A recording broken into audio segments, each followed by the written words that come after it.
ఉగాది పచ్చడికి అసలు హడావుడంతా వేప పువ్వు శుభ్రం చేసుకోవడంతో ఉంటుందండి. మనం మొత్తం ఇలాగ మొగ్గల కింద వేసేసాం అనుకోండి, మరీ చేదు వచ్చేస్తుంది. మరీ అంత చేదుగా ఉంటే మనకి కూడా తినడం కష్టం కదండి. అందుకని ఇవి శుభ్రం చేసుకోవడం కోసం నేను ఏం చేస్తాను ఏంటనేది ఇవాళ ఈ వీడియోలో చూపిస్తున్నాను. మామూలుగా మనకి ఇలాగ బంచెస్ కింద అమ్ముతారు కదండి వేప పువ్వు. అమ్మినప్పుడు ముందుగా ఈ పూలన్నీ సెపరేట్ చేసేస్తానండి. అంటే మనం బెంచ్ కింద నుంచి ఇలాగ రబ్ చేసినా కూడా రేకులు ఊడొస్తాయి. అలా కాకుండా ఇంకా సులువుగా చూపిస్తున్నాను ఈరోజు మీకు. పూలన్నీ సెపరేట్ చేసేస్తాను. ఆ సెపరేట్ చేసేసినాం అనమాట అండి ఇవన్నీ. ఇవన్నీ పక్కన పెట్టేస్తాను. పెట్టేశాక పూలనేనండి ఇలా ఏదన్నా పళ్ళెంలోకి వేసుకుని శుభ్రంగా చేతితోటి మనం కొద్దిగా అంటే మరీ పిసికేసినట్టు కాకుండా జస్ట్ కొంచెం ఇలా అనేస్తే మీకు రేకులన్నీ సెపరేట్ అయ్యి వచ్చేస్తాయండి.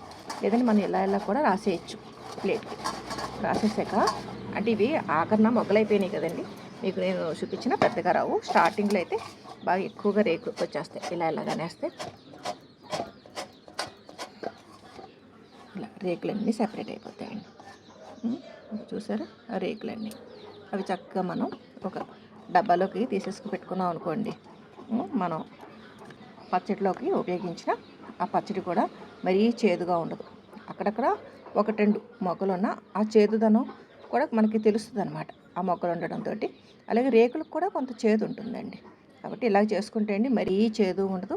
అలా అని ఆ రుచి ఆ ఫ్లేవర్ మనకి తెలియకుండానే ఉండదు. చాలా హెల్తీగా ఉండే ఉగాది పచ్చడి మనకి ఆరోగ్యానికి కూడా చాలా మంచిది కదండి. షడ్రుచుల్లో చేదు ధనం కోసం మనం ఉపయోగించే వేప పువ్వుని ఇలా సులభంగా శుభ్రం చేసేసుకునండి.